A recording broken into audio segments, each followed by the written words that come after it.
il y a eu beaucoup d'activités, beaucoup de forums, beaucoup d'efforts quand même qui ont été fournis pour assainir ce secteur minier artisanal jusqu'à l'avènement de l'entreprise générale du cobalt qui devait permettre, comme on l'a dit à l'État congolais, de contrôler la production artisanale du cobalt, mais aussi d'améliorer les conditions de travail et de vie des exploitants artisanaux. Nous avons mené l'enquête, nous avons interrogé plusieurs acteurs, notamment les acteurs étatiques, des services impliqués, les coopératives, les créateurs, parce qu'il fallait comprendre quels sont les véritables défis, quels sont les gros défis, en fait, quels sont les éléments qui bloquent la formalisation aujourd'hui, parce que si cette formalisation pouvait déjà aboutir, ça devait régler beaucoup de questions aujourd'hui.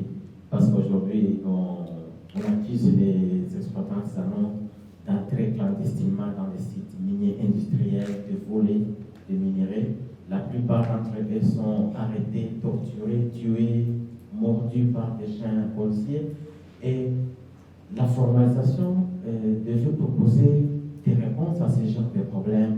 Parce que lorsqu'on a des sites propres aux artisanaux, fortement encadrés par l'État, à ce moment-là, on peut ne plus parler des incursions dans les sites industriels, on ne va plus parler de problèmes de fraude au niveau des comptoirs avec des balances, la question de fixation des prix qui ne profitent pas aux artisanaux mais qui profitent aux détenteurs de comptoirs. Donc ça devait régler beaucoup de problèmes dans le secteur minier artisanal. Mais au jour d'aujourd'hui, notre enquête a révélé qu'il y a des blocages. Nous sommes au point mort avec ce processus de formalisation. On n'avance pas. Pourquoi on n'avance pas? Qu'est-ce qui bloque le processus? Je venais déjà de donner un petit aperçu. Ça, c'est le petit plan que nous allons suivre. C'est juste un aperçu sur l'artisanat pour vous permettre de comprendre quand on parle de l'artisanat minier que vous connaissez, je suis sûr. Mais il s'agit exactement de quoi? Quels sont les problèmes que nous avons regardés dans notre enquête? Et nous avons identifié 6 défis que nous allons présenter. Ce sont les gros défis, mais il y a quand même d'autres petits problèmes qui accompagnent le secteur. Et nous avons fait quelques recommandations pour permettre que cette formalisation puisse reprendre, avancer et aboutir. Et puis, on a tiré une petite conclusion. Parlant de l'artisanat, nous avons constaté que le secteur est de manière générale contrôlé par les Chinois. Les Chinois qui sont propriétaires des comptoirs, des Chinois qui sont des négociants, et ce sont ces Chinois qui achètent presque tous les produits de l'artisanat minier et qui les revendent aux entreprises industrielles.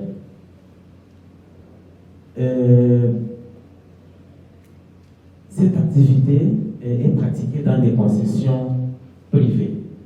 On n'a pas jusqu'aujourd'hui donc des sites propres aux exploitants artisanaux ou bien propres pour l'exploitation minière artisanale, mais les artisanaux qu'on peut retrouver en train de travailler, ils travaillent sur des sites qui appartiennent aux industriels, qu'on appelle sites de tolérance. Ça, c'est un problème. L'artisanat, en réalité, quand vous regardez, constitue une importante source d'emploi. Il y a énormément de la main-d'œuvre dedans. C'est plusieurs milliers de personnes qui travaillent dans le secteur minier artisanal et ça génère énormément de revenus pour plusieurs familles. Ce n'est pas pour rien que nous nous battons pour que ce secteur soit formalisé, parce qu'il y a énormément de gens qui travaillent et qui prennent en charge leur famille. Si le secteur est organisé, formalisé, ça peut permettre à ces gens-là de travailler dans de bonnes conditions et de réaliser des revenus qui peuvent leur permettre de gérer leur famille. Et aussi, vous allez voir que les conditions de travail sont très, très, très mauvaises parce que ces gens travaillent généralement sans équipement de protection. Ils travaillent dans de grandes profondeurs souterraines, plus de 100 mètres dans la profondeur des antres. Il y a énormément de cas d'éboulement. Je pense que vous suivez l'actualité.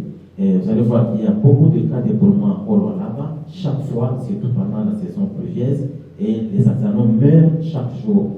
Alors, la formalisation devrait aussi améliorer ces conditions de travail, parce que lorsqu'on a une coopérative par exemple, qui appartient ou constituée par des exploitants artisanaux, et que cette coopérative est affectée sur une zone d'exploitation minière artisanale officiellement avec des titres, et cette coopérative peut facilement lever des fonds pour, par exemple, faire la découverture, permettre aux artisanaux de travailler à ciel ouvert en toute sécurité, ce qui n'est pas le cas aujourd'hui.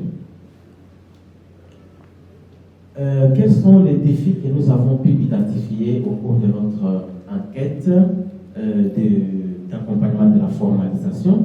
Nous avons trouvé premièrement qu'il y a l'absence des CA, des zones d'exploitation minière artisanale. Ça n'existait pas au jour d'aujourd'hui. Sur papier, on a beaucoup de sites qui sont ciblés ou qui sont identifiés, mais qui n'existaient pas en réalité en pratique. C'est soit des sites qui sont très très très loin, soit des sites avec des gisements ou des minéraux en grande profondeur où on ne peut pas y pratiquer l'artisanat. Parce qu'on parle de l'artisanat, on n'a pas d'engin. On n'a pas d'engin dont disposent par exemple les entreprises industrielles pour creuser, pour faire la découverture, mais ce sont des travaux ou des moyens manuels que les artisanaux utilisent, des bêches, des parcs de mines. Ce sont des moyens vraiment manuels qu'ils utilisent pour accéder aux minéraux. Donc, aujourd'hui, on n'a pas des EA proprement parlé. Pourquoi? Parce qu'il y a un conflit d'intérêts. Parce qu'il y a un certain nombre d'acteurs politiques qui sont propriétaires, en fait, des comptoirs, propriétaires des coopératives, et qui tirent profit de cette façon-là. Et ce sont les mêmes personnes, par exemple, qui sont appelées à s'engager pour l'aboutissement de la formalisation. Et si la formalisation aboutit, ça signifie qu'on aura un seul centre de négoce, on aura des sites agréés avec des comptoirs, plutôt des coopératives agréées. Ce sont les coopératives qui vont amener les produits des sites agréés vers le centre de négoce. On n'aura plus tous les comptoirs qu'on a dispersés à gauche et à droite qui appartiennent à des acteurs politiques. Donc, si les acteurs politiques s'engagent réellement à ce que la formalisation aboutisse, donc leurs comptoirs doivent fermer, les coopératives ne doivent plus exister au sens d'aujourd'hui. Et c'est à ce moment-là, avec ce conflit d'intérêts, ces acteurs politiques ne facilitent pas la tâche ou ne permettent pas que la formalisation continue, aboutisse, parce que ça représente un grand manque à gagner pour eux. J'ai déjà parlé de la politisation. Ce sont, dans la plupart des cas, des acteurs politiques qui occupent les sites viables aujourd'hui, qui ont la facilité de négocier avec les industriels pour récupérer un peu d'espace et placer des exploitants qui travaillent à leur profit. L'attribution de grandes concessions aux entreprises minières, ça c'est dans la politique de l'État. Parce que l'État ne pense pas aux artisanaux, alors que c'est un secteur officiellement existant qui devait être accompagné par l'État. Et quand l'État, dans sa politique, attribue toutes les concessions industrielles, oubliant qu'il y a aussi l'artisanat qui doit fonctionner, ça pose un problème. Il y a l'article 30 du Code minier qui prévoit que l'activité artisanale peut s'exercer sur une concession industrielle. Un industriel qui détient ces titres peut céder quelques carrières miniers pour l'exploitation minière artisanale. Et cet article n'est pas appliqué, et parce que partout où on retrouve les artisanaux, ils n'ont pas un titre qui leur est cédé pour pouvoir travailler, mais c'est juste un arrangement, par exemple, entre un acteur politique influent avec une entreprise, je sais que c'est en compensation de certaines faveurs, et l'acteur politique obtient l'autorisation, il crée sa coopérative, il place la coopérative là-bas, et puis les trésors viennent pour travailler là-bas. Mais il n'y a pas un arrangement officiel avec un document pour dire cet espace est cédé, parce que n'importe quand, les exploitants peuvent être renvoyés. Et généralement, vous allez trouver que tous les produits qui sont extraits là-bas sont soit vendus obligatoirement à l'entreprise détenteur du titre à des prix fixés imposés. Et c'est à ce moment-là que l'entreprise fait venir, par exemple, des négociants chinois qui implantent leur comptoir là-bas, et les prix sont imposés aux prêteurs qui n'ont pas la possibilité de négocier. Alors que nous avons des coopératives aujourd'hui qui représentent un peu ou qui doivent défendre les intérêts des exploitants artisanaux, mais ces coopératives n'ont pas le pouvoir de négocier, par exemple, le prix des produits pour permettre aux exploitants de se retrouver. Donc, il y a un problème de vision qui manque au niveau du pouvoir politique en RDC pour pouvoir accompagner le secteur minier artisanal. C'est un secteur qui est officialisé, mais qui manque d'accompagnement. Là, nous avons constaté qu'il y a un problème de vision. En dehors de l'absence des EA ou des sites qui doivent fournir des matières de cuivre et de cobalt, il y a la question de la formalisation des coopératives. Je disais, nous avons aujourd'hui des coopératives, mais qui doivent migrer vers des sociétés coopératives. Et là, nous sentons qu'il fallait l'accompagnement de l'État pour permettre à ce que toutes les coopératives qu'il y a aujourd'hui deviennent des sociétés coopératives et obtenir en fait des titres pour exploiter sur des sites qui seront officialisés. Et le coût est tellement élevé pour créer une coopérative, ce sont de longues procédures. C'est pourquoi au début je disais que les acteurs politiques qui sont influents ont la facilité de créer une coopérative aujourd'hui et demain. La coopérative a tous les documents et elle devient opérationnelle. Mais lorsqu'on prend un contexte des exploitants artisanaux qui travaillent manuellement, qui gagnent par exemple 10 000 francs le jour, et comment ils peuvent mettre ensemble cet argent pour respecter toutes les procédures, payer des coûts élevés, obtenir des documents officiellement en tant que société coopérative. C'est pourquoi dans les recommandations, on va demander quelque chose à l'État pour permettre que le processus de formalisation des coopératives puisse aboutir. Les coopératives appartiennent aux hommes et aux femmes économiquement et politiquement forts, je l'ai dit. Et donc, ça ne donne pas la possibilité aux citoyens ordinaires, en fait, de prendre l'initiative de créer une coopérative parce que il faut toujours passer par des bureaux tenus par des acteurs politiques qui eux-mêmes ont déjà leur coopérative. Alors, comment ils peuvent faciliter qu'il y ait d'autres coopératives qui naissent? Donc, il y a un conflit d'intérêts à ce niveau-là. Et il y a un retard dans l'établissement du registre des sociétés. Ça, c'est dans la loi OADA. Il faut qu'il y ait un registre qui répertorie quand même, qui enregistre toutes les sociétés coopératives. Au jour d'aujourd'hui, ce n'est pas facile de savoir combien de sociétés coopératives nous avons déjà, combien de coopératives ont été transformées en sociétés coopératives. Ce n'est pas très facile de le savoir, mais quand vous interrogez les responsables des coopératives sur place, par exemple là-bas, ils vous disent que nous sommes en processus en train de devenir des sociétés coopératives. Mais en réalité, on en a déjà combien qui ont déjà migré parce qu'on veut formaliser. C'est seulement les sociétés coopératives qui seront affectées sur des sites officiellement créés. Mais si ces sociétés coopératives n'existent pas, mais qui va acheter, qui va être affecté aux sites qui seront créés pour pouvoir extraire les minéraux et aller vendre au centre de négoce. Ça ne sera plus un individu, un trésor qui crée un petit sac de 20 kilos qui amène ça au centre de négoce. Mais ça sera la coopérative qui exploite sur un site là où il est affecté, et puis c'est la coopérative qui a un contrat avec un centre de négoce pour aller amener les produits sur le centre de négoce. Maintenant, si on n'a pas de coopérative agréée, officiellement établie, mais qui va faire cette opération de commercialisation. Voilà pourquoi on demande des recommandations envers l'État. Le troisième défi, c'est l'échec de la gestion du centre de négoce. Le centre de négoce, c'est un marché public unique qui est prévu pour pouvoir faciliter la commercialisation des produits miniers, de cuivre et de cobalt. Comme j'étais déjà en train de le dire,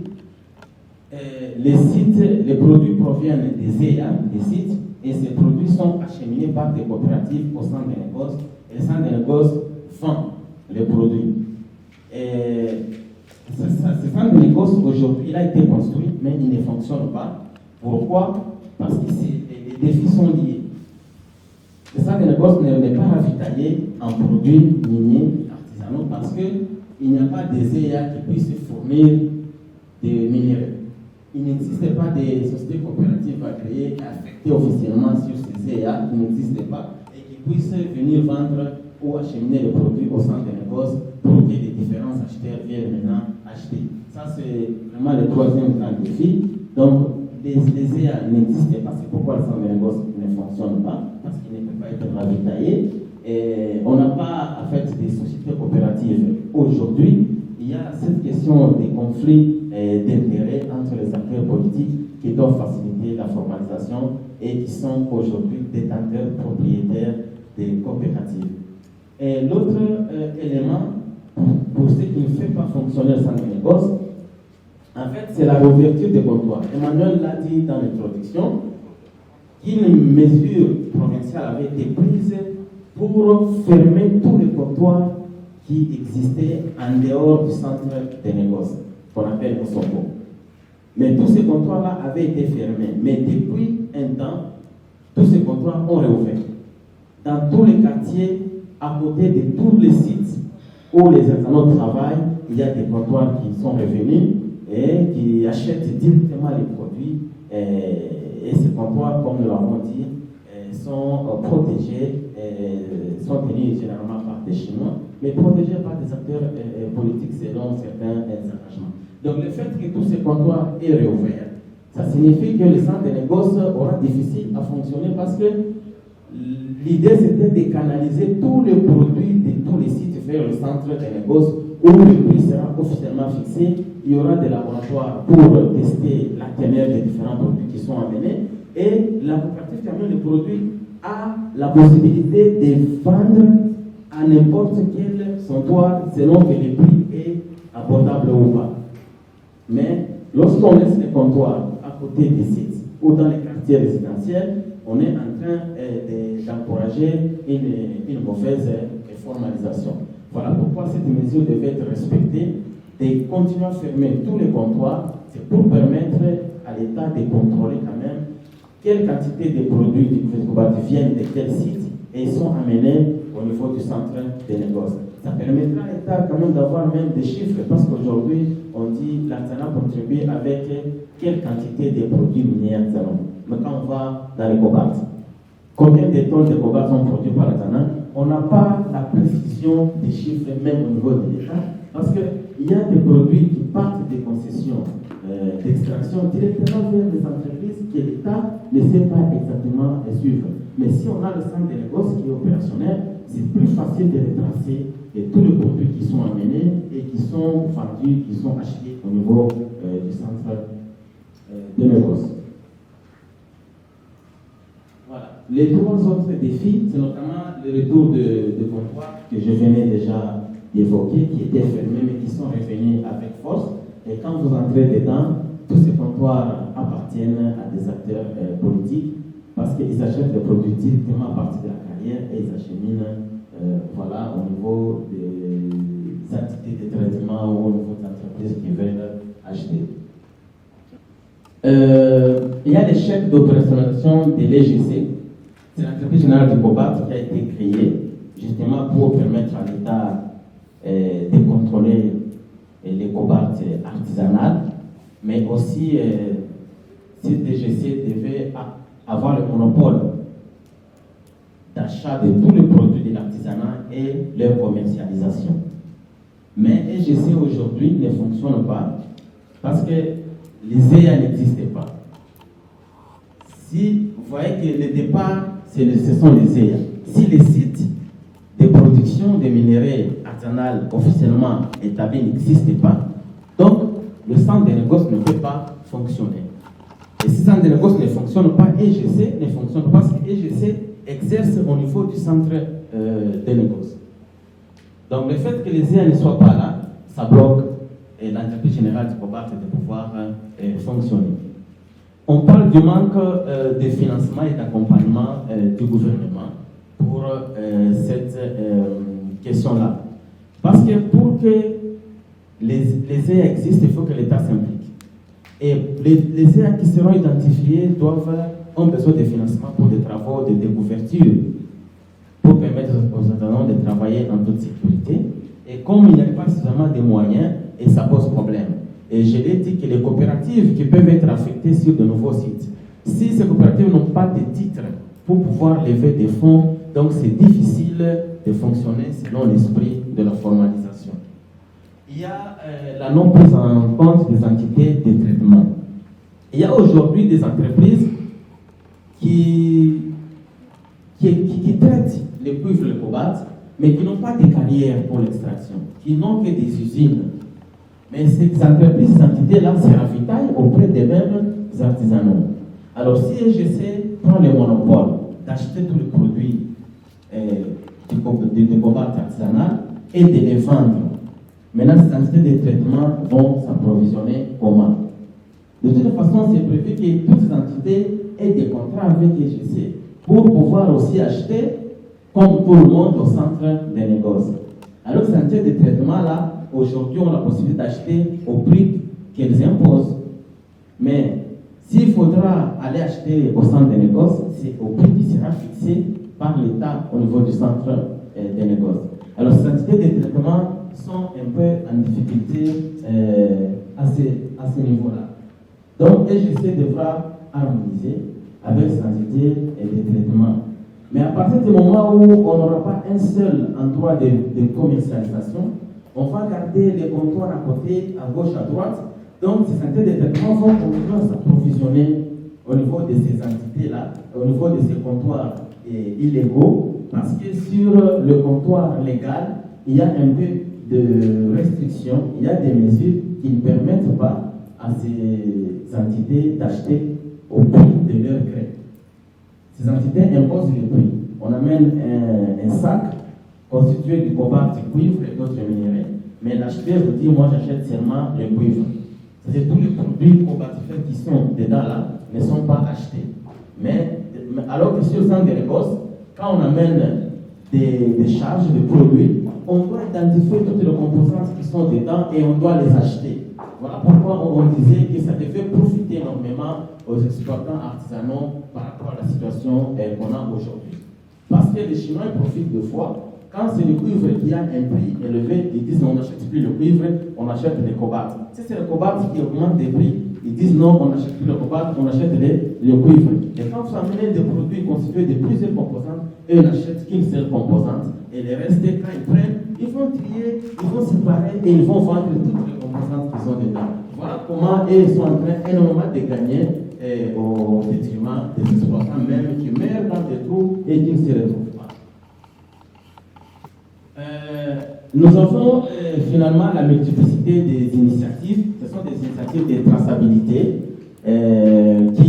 qui sont là, que les multinationales amènent dans l'esprit de vouloir rendre en fait saine la chaîne d'approvisionnement. Comme plusieurs rapports dénoncent des abus, des violations des droits humains sur les sites d'extraction par exemple.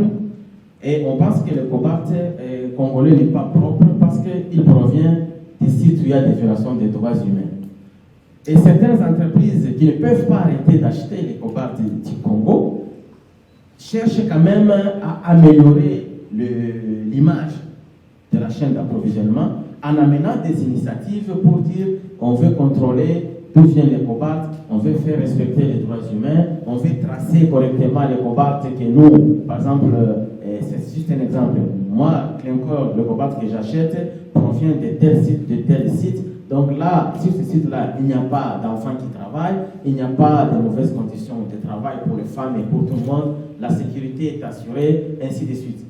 Ce sont là les travaux de ces initiatives de traçabilité qu'on amène. Alors que le code minier prévoit déjà un mécanisme de traçabilité. Pourquoi augmenter, ajouter ces initiatives avec énormément de fonds? Parce que ces initiatives, pour fonctionner, elles ont besoin des projets. Par exemple, Cobalt Pro, c'est un projet qui est là, qui est implémenté, qui est financé par les multinationales. Mais à quel moment les multinationales vont récupérer cet argent investi? Parce que ce n'est pas vraiment un cadeau qu'on accorde à la RDC, mais c'est au niveau de l'achat. Quand une entreprise crée un projet pour empêcher aux enfants ou pour sortir les enfants des sites miniers, mais comment cette entreprise récupère cet argent? C'est en achetant les produits à un prix qu'il fixe et il est en train de récupérer son argent. Et nous trouvons que cette multiplicité d'initiatives, ça vient un peu encombrer les secteurs et ça vient aussi bloquer en fait la formalisation. Les choses sont très simples. Si on peut carrément respecter les codes miniers en matière de traçabilité de nos produits et on peut respecter l'esprit de la formalisation en ayant un centre de négoce avec des sites d'exploitation minière artisanale qui sont officiellement créés, là où on a fait des sociétés coopératives qui sont officiellement reconnues, qui peuvent lever des fonds, organiser le travail avec des exploitants et que les coopératives viennent vendre au centre de négoce, à ces moments-là, tout le monde se retrouve, et l'État congolais et les exploitants miniers artisanaux. C'est ça qu'on est en train de vouloir faire avec la formalisation. Nous avons quelques recommandations parce que pour nous, le processus de formalisation est bloqué. Il n'avance pas à cause de ces 6 défis que nous venons d'épingler. On demande quand même à l'État congolais d'identifier les acteurs politiques qui sont dans les secteurs qui sont en train d'utiliser leur pouvoir politique pour corrompre le secteur. Il faut vraiment les identifier parce qu'ils détiennent des comptoirs, ils détiennent des coopératives, ils sont propriétaires des sites et finalement les choses sont très compliquées. On doit arriver à les identifier et à les mettre hors d'état d'influencer les secteurs. À ce moment-là, la formalisation peut continuer. Il faut faciliter la création des sociétés coopératives. Nous avons parlé des fonds qui sont énormément demandés, des longues administrations de documents que ces exploitants ne peuvent pas facilement réunir en tant que tel. Il faut faciliter aussi cette question, mais il faut aussi la viabilisation des sites miniers. Il y a des sites miniers qui sont attribués, on dit ça c'est INSEA, mais quand on regarde, les minéraux sont par exemple à 300 mètres de profondeur. Et comment l'artisanat peut arriver à 300 mètres pour exploiter. Donc voilà pourquoi l'État doit prendre par exemple des précautions pour viabiliser les sites. Par exemple, faire la découverture et maintenant ça permet aux artisanaux de pouvoir travailler. Il faut aussi formaliser l'affectation des sociétés coopératives. Quand on commence par créer des sites, il faut faire suivre l'opération d'affecter des coopératives à ces sites-là. Mais aussi, il faut faciliter parce que la plupart des coopératives qui existent à partir des politiciens, ce ne sont pas des coopératives qui sont créées par des exploitants artisanaux, mais ce sont des coopératives qui sont créées par des politiciens et les exploitants viennent seulement travailler. Ils n'adhèrent même pas souvent à ces coopératives comme membres, mais ils viennent travailler aujourd'hui. S'il a un peu d'argent ou les ressources pas bonnes, il peut quitter, il va sur un autre site. À l'État congolais, parce que vous voyez la présence de la gécamine dans un GFC. Dans un GFC, on a la gécamine qui a 95% de parts et l'État congolais 5%. La présence de la gécamine là-bas, c'était pratiquement la possibilité d'accorder certains carrés miniers qui pouvaient être transformés en zone d'exploitation minière artisanale. Mais il y a ces problèmes-là. Et on a pensé qu'avec l'article 30 du code minier, les entreprises industrielles aujourd'hui peuvent aussi céder, par exemple, certains carrés. Vous pouvez trouver une entreprise qui a plusieurs carrés miniers qui ne sont pas exploités. Mais on peut aussi céder. Je pense que de cette façon-là, l'État congolais et les entreprises ensemble peuvent contribuer à l'aboutissement de la formalisation lorsque les industriels peuvent céder certains carrés et lorsque l'État peut faciliter vraiment la création et la viabilisation des sites où les artisans doivent aller travailler. Ça, ce sont les grandes recommandations. Mais en conclusion, c'est que le processus de formalisation du secteur minier artisanal du cobalt est au point mort. Il est bloqué, il n'avance pas. Depuis 2019 jusqu'à aujourd'hui, on est au point mort. Parce que vous allez constater que pour faire aboutir ce processus, il faut créer des CA qui n'existent pas encore aujourd'hui. Il faut formaliser les coopératives en société coopérative. Il faut opérationnaliser le centre de négoce qui doit être opérationnel pour accueillir les produits de partout. Il faut harmoniser la question d'initiative des projets de traçabilité. Dans vos enquêtes, qu'est-ce que vous avez trouvé déjà sur le champ? Ils auraient fait comme responsabilité sociale pour alléger tant si bien la souffrance du peuple auprès de qui ils exploitent les ressources. Deuxièmement, c'est à propos du désengagement des enfants dans le secteur minier. Qu'est-ce qui est déjà fait pratiquement pour que les enfants soient désengagés? On a soulevé la question de la responsabilité sociale des entreprises, parce que comme vous le savez, la question du travail des enfants est à la fois la cause et la conséquence de vulnérabilité. Ça veut dire que si on ne prend pas garde, les causes qui font que les enfants, par exemple, n'étudient pas, vont les amener à travailler, et les conséquences du travail des enfants vont faire qu'ils vont être privés de l'école. Et c'est vraiment bien de savoir, comme ce que le professeur vient de dire tout à l'heure, on serait intéressé de savoir, en termes de responsabilité sociale, qu'est-ce que le gouvernement fait? Moi, pour ma part, travaillant déjà dans le secteur minier, je pourrais dire qu'il faut considérer toujours, quand on parle des politiciens, bien sûr, qui sont le problème, mais il faut rentrer dans le contexte congolais. Nous ne sommes pas en train de parler d'un secteur de l'agriculture. Nous sommes en train de parler du secteur minier. C'est un secteur, premièrement, qui demande des grands financements. Même si nous sommes en train de parler du secteur artisanal, on parle du cuivre et du cobalt. Ce ne sont pas des minerais qu'on va retrouver à 2 mètres. Ce sont des minerais qui vont demander d'avoir des engins, qui vont demander que l'on creuse. Et qui est-ce qui ont les moyens pour investir dans ce secteur? Dans notre pays aujourd'hui, il faut se le dire, ce sont les politiciens. Et même si on retirait les politiciens aujourd'hui de ce secteur, on aurait des problèmes. Ce n'est pas le jeune homme du Lualaba ou bien la jeune dame qui a une pelle et une bêche qui va aller exploiter, qui va trouver du cobalt ou du cuivre. Ça, c'est la première des choses. Il faut identifier les politiciens, c'est vrai, mais les politiciens ne sont pas interdits de pouvoir investir. Ils doivent investir, mais seulement il faut encadrer leurs investissements.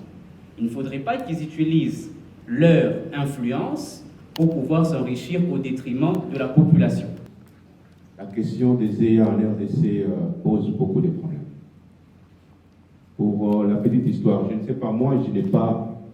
C'est pendant que je vais poser les problèmes, parce que c'est une question qui a commencé même avant la révision du code, et c'est la même question qui continue pendant qu'on a déjà modifié. Donc jusque-là, il n'y a pas de solution.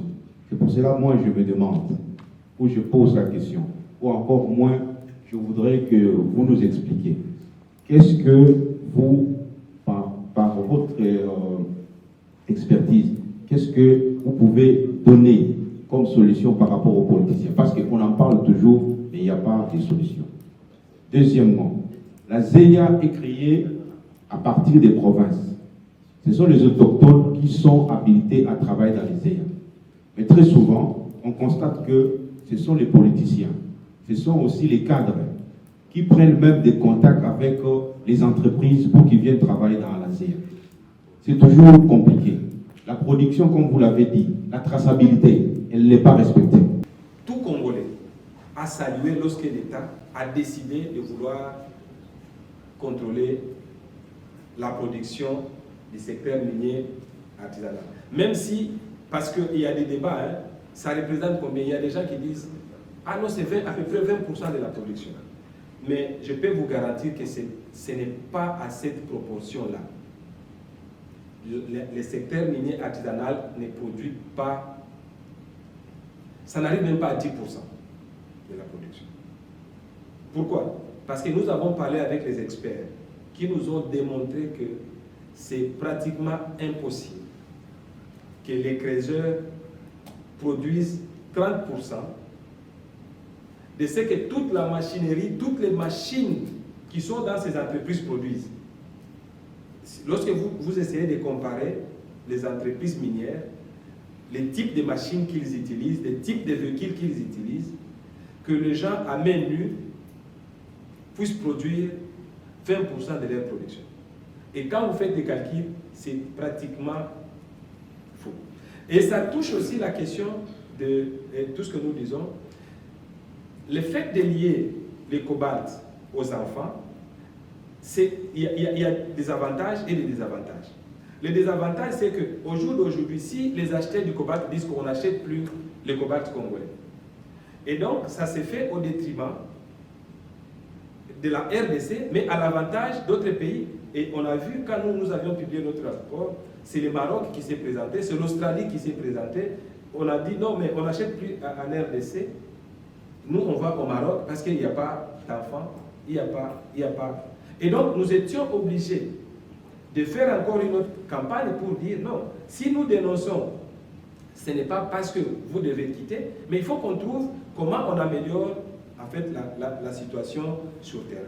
Et nous avons essayé de regarder, au jour d'aujourd'hui, comme j'ai dit, l'État a fait des efforts. Si vous allez à Colosie, à moins que je me trompe, vous allez trouver que partout où il y a des coopératives qui travaillent, je ne dis pas qu'il y a 0 enfant, ou un enfant ne peut pas tricher pour passer, mais il n'y a presque pas d'enfants dans une carrière là où il y a une coopérative. Par contre, si vous allez dans les endroits libres, parce que la ville est grande, ou les remblais, effectivement, vous allez trouver les enfants en train de ramasser. Et j'ai participé dans un débat au niveau international, où il y a un grand rapport qui est sorti. Je partage les points de vue de ces rapports, mais en même temps, il y a eu une certaine exagération de la question des enfants. J'ai dit,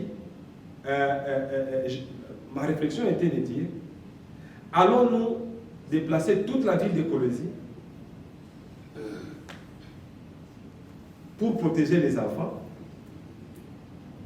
Parce que si nous voulons avoir 0 enfant, alors il faut déplacer la ville de Colosie parce qu'elle est sur une mine, ou bien il faut investir dans le développement vraiment suffisamment pour qu'il y ait 0 enfant dans les mines. Si nous voulons ça, à ce moment-là, engageons-nous, finançons, faisons des moyens alternatifs pour qu'il n'y ait même pas dans les remblais les enfants. Et même en termes de proportion, ce qui vient de ces zones-là de remblais, je ne pense pas que ça représente même 0,5%. Mais la question est là. Les enfants ne devaient pas être là où ils sont. Mais essayons de poser cette question-là en prenant en compte l'intérêt de l'enfant, mais en même temps en se disant, ça risque d'avoir des répercussions terribles encore sur l'enfant si jamais on arrive à dire qu'on bannit les cobaltes congolais, on bannit les cuivres, parce que aussi on parle plus du cobalt. Pourquoi on ne parle pas du cuivre? Parce que le cuivre n'a pas d'alternative. Le cobalt, on va vous dire, bon, on peut boycotter le cobalt congolais, on achète le cobalt australien.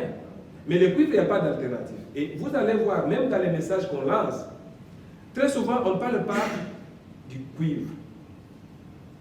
Alors que c'est le cuivre qui est le minerai principal. Je ne suis pas expert, c'est le cuivre qui est le minerai principal. Et nous, chaque fois, on dit, mais pourquoi on ne parle pas du cuivre? Parce que c'est le minerai principal. Donc, il y a des pièges, tout en comprenant cette idée de protéger l'enfant, mais nous devons comprendre aussi les enjeux au niveau international. Alors, EGC, le premier problème, le premier péché de EGC, c'est le fait que la GECAMIN, qui est l'actionnaire principal, n'a pas mis de sites, n'a pas donné de sites. C'est le premier problème. Le deuxième problème, c'est le fait que la stratégie de EGC a été fondée sur un seul minerai, et disons un seul site minier, Kasulu, là où vous disiez qu'il y avait une entreprise, c'est CDM qui est là. Mais le problème de cette carrière-là, c'est parce que la province du Lualaba est allée signer un contrat avec CDM. Et CDM dit, je dois récupérer mon argent. Alors que nous savons que les sites miniers n'appartiennent pas à la province. C'est pourquoi nous disons que c'est un problème de respect des textes. Comment, depuis quand nous lisons même les codes miniers, la province a le pouvoir de signer des contrats. Mais on a vu la province du Lualaba signer un contrat et cette entreprise verse mensuellement 500 000 $ à la province. Et le contrat existe. On ne sait pas qu'est-ce qu'on fait avec cet argent-là. Ça va où? On ne sait pas. Donc En fait, comme on a dit, pour me résumer, c'est un problème de conflit d'intérêts qui commence à partir de Kinshasa et qui descend en province. Et en province, comme dans le secteur minier industriel, il n'est pas facile de tricher pour les autorités au niveau de la province, le secteur minier artisanal devient un terrain propice pour les autorités provinciales de se faire de l'argent. Donc personne n'est prêt à pouvoir céder ces morceaux, n'est-ce pas? Et c'est ça que nous disons, il y a un problème de conflit d'intérêts. On essaie d'utiliser l'euphémisme pour ne pas tout ça, mais c'est ça la réalité, ce que je suis en train de dire. Et pour revenir à la question de CDM, donc avec le site de Kasolo, je crois que le gouvernement central est informé que le gouvernement provincial de Lualaba a un contrat avec CDM et il y a des fonds qui sont mensuellement versés. Mais pourquoi le gouvernement central ne prend pas des mesures, par exemple, pour attaquer ces contrats-là entre CDM et le gouvernement provincial? Et donc, c'est tout ce que nous sommes en train de dénoncer ici, en fait, la politisation du secteur. Et aussi, est-ce qu'il n'existe que ces sites de Kasolo que la JCAMIN pouvait, par exemple, céder pour permettre l'opérationnalisation de l'EGC? Est-ce qu'il n'existe pas d'autres sites? Et pourquoi on ne peut pas penser à un autre site en attendant que le dossier de Kasolo soit réglé? Et pourquoi on ne peut pas donner d'autres sites? Nous avons, je crois, c'est l'année en 2021, échangé avec des responsables de la JCAMIN, en fait, qui avaient déjà à l'époque contribué avec, je crois, 3 sites au Lualaba pour que ces sites soient transformés en ZEA et régler la question des conflits avec les industriels. Mais apparemment, parmi ces sites, il y en avait qui étaient déjà transformés en PR et cédés à d'autres industriels au lieu que ça soit transformé en ZEA. Et finalement, la JCAMIN a récupéré les autres sites qui étaient restés. Donc il n'y a pas de confiance entre les différents acteurs qui doivent agir parce qu'aujourd'hui même on ne sait pas si on sait de 2-3 cas. Est-ce que ces carrés miniers vont nécessairement être transformés en ZEA en vue de contribuer à la formalisation du secteur? Il y a un point d'interrogation. Donc il y a une crise de confiance entre les différents acteurs et toutes les personnes qui doivent décider. Il n'est pas interdit, c'est une autre question, aux politiciens d'investir dans l'artisanat, mais il faudrait que ces politiciens n'utilisent pas leur statut pour confisquer, prendre en otage tous les secteurs à tel point qu'il n'existe plus d'espace pour les autres. C'est facile de créer une coopérative aujourd'hui, mais pour être affecté, par exemple, sur un site viable, c'est sur proposition du ministère provincial des mines qui propose et que le ministère national affecte la coopérative. Mais à partir du moment où, par exemple, une autorité est déjà ou a déjà misé sur ces sites-là, est-ce qu'elle peut faciliter, elle peut proposer qu'une autre coopérative puisse aller là-bas? Donc c'est ça le conflit d'intérêts que nous sommes en train de dénoncer. Et si vraiment on peut empêcher à ces politiciens qui ont pris en otage des secteurs d'agir par ces statuts-là, et ça peut dégager une marge de manœuvre pour d'autres personnes, notamment les exploitants artisanaux. Richard, oui. Est-ce que tu permets, par rapport à ces points-là, oui, de conflit d'intérêts, que je te complète? En fait, il faut dire que les codes miniers est clair à ce sujet. Les codes miniers ne permettent pas, il faut vraiment dire, ne permettent pas aux agents de l'État d'avoir des titres miniers. Ne permet pas, lisez les codes. Par contre, là où le code a laissé une ouverture, ces gens peuvent avoir des participations. Or ici, quand nous parlons de l'artisanat, il ne s'agit pas de participation. Il ne s'agit pas de participation, on parle de coopératives sous le format actuel. Et donc, le fait que les autorités au niveau des provinces, c'est elles qui créent leurs propres coopératives, c'est elles qui organisent, viole aussi les codes miniers, dans ce sens que les codes disent une coopérative doit être créée par les creuseurs artisanaux. C'est ça la réalité. Il faut que ça soit créé par les creuseurs artisanaux eux-mêmes. Or, toutes les coopératives, du moins dans leur majorité, pour là-bas, ne sont pas les fruits ou l'émanation des creuseurs artisanaux. Et donc, on est dans cette situation-là, des conflits d'intérêts permanents, parce que les gens font ce que la loi leur interdit. Même la loi portant statut de fonctionnaire public, je pense qu'interdit. Et d'ailleurs, là, ça va même plus loin, y compris votre femme et tout ça, votre proche, tout ça. Vous ne pouvez pas. Voilà. Oui. En fait, dans le cadre de la RSE, dans le code de 2002, la contribution au développement local, c'était volontaire. Et aujourd'hui, c'est obligatoire. Il faut signer le cahier des charges, il faut payer la redevance minière, il faut payer les fonds de la dotation, tout ça.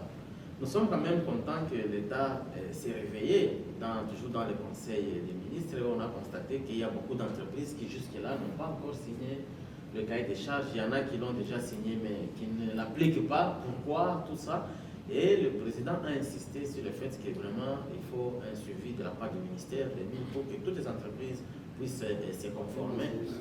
Voilà, même la question des constructions des sièges sociaux par les entreprises qui ne les font pas alors que la loi prévoit. Donc il y a beaucoup de questions comme ça qui sont prévues par la loi, mais il y a un problème de suivi qui doit suivre par des institutions. Donc il y a des écoles qui sont construites comme ça pour accueillir par exemple les enfants, mais alors que pour entrer dans cette école, il faut payer les frais. Nous revenons toujours à la question, à la cause principale de la pauvreté. On a construit bien des écoles, mais pour que les enfants qui sont par exemple tirés des sites miniers puissent aller étudier là-bas, ils doivent aller payer, alors qu'eux ils sont là pour travailler, pour avoir en fait l'argent. Donc c'est une question que l'État en fait doit organiser, parce que même la manière dont on a sélectionné les projets de développement local, est-ce que les communautés ont été accompagnées pour identifier les véritables besoins ou les besoins prioritaires par rapport à ce qu'on a comme problème? Est-ce qu'on veut les régler? C'est une question d'école, une question d'hôpital, une question de route, tout ça. Et on a compris qu'il y avait vraiment un désordre dans les négociations et la sélection des projets qui devaient répondre aux besoins. Mais il faut appuyer d'autres alternatives pour les communautés. Par exemple, l'agriculture, on peut appuyer là-bas, mais sur quelle zone on peut pratiquer l'agriculture si vraiment tous les sites, toutes les zones sont occupées et les autres espaces de terre sont pollués? Et donc, il n'y a pas de suivi sur cette question-là. Mais quelle autre alternative, par exemple, on peut développer, on peut appuyer là-bas en dehors des mines? Donc, c'est aussi une question qui est liée au contexte général d'application des lois ou de protection des droits humains. Normalement, d'après le code, on a réparti. Il y a les creuseurs, il y a les négociants, il y a le comptoir, il y a les unités de traitement. N'est-ce pas? Mais ici, c'est que normalement, les étrangers ne devaient pas aller dans la carrière. Dans la carrière, c'est réservé aux Congolais qui doivent, et il faut être dans une coopérative pour aller dans une carrière. Mais malheureusement, dans la pratique, qu'est-ce qui se passe? Parce que l'État ne met pas le financement. Les coopératives qui existent aujourd'hui sous le format actuel n'ont pas les moyens à elles seules de financer. Ils vont prendre, ils vont signer des contrats avec les Chinois. Et quand vous arrivez dans la carrière, vous trouvez que c'est les Chinois qui achètent. Il est là dans la carrière, alors qu'il n'est pas censé être autorisé. Et vous le voyez même avec la garde républicaine, l'armée, la police, ils sont bien protégés dans la carrière, alors qu'ils ne sont pas censés être là. Et quand vous allez lui poser la question, comment vous arrivez ici? les Chinois ne vont jamais vous répondre. Il va vous donner le nom d'un Congolais pour dire que ça appartient à un Congolais. Et déjà, d'ailleurs, quand tu arrives, même nous les ONG, quand on arrive, déjà quand les Chinois vous voient venir, il prend son téléphone, il appelle Kolwezi. Vous voyez? Donc, quelques minutes après, vous allez voir des véhicules entrer et vous voyez que c'est des Congolais qui arrivent, qui viennent vous interpeller. Qu'est-ce que vous venez faire? Et c'est comme ça que ça fonctionne. Donc, c'est pourquoi nous parlons de conflit d'intérêts. C'est-à-dire que si nous voulons régler les problèmes, nous devons l'attaquer à la racine. Nous devons l'attaquer à la racine. Le problème, ce n'est pas les Chinois. Les Chinois ne quittent pas son pays. Vous savez que quand on a commencé, on a libéralisé le secteur, les Chinois étaient en Chine, chez lui. Mais comment les Chinois qui étaient en Chine se retrouvent au puits? Vous voyez? Il était en Chine. Hein? Donc, nous, on pouvait creuser, prendre nos minéraux, les traiter et apporter ça en Chine.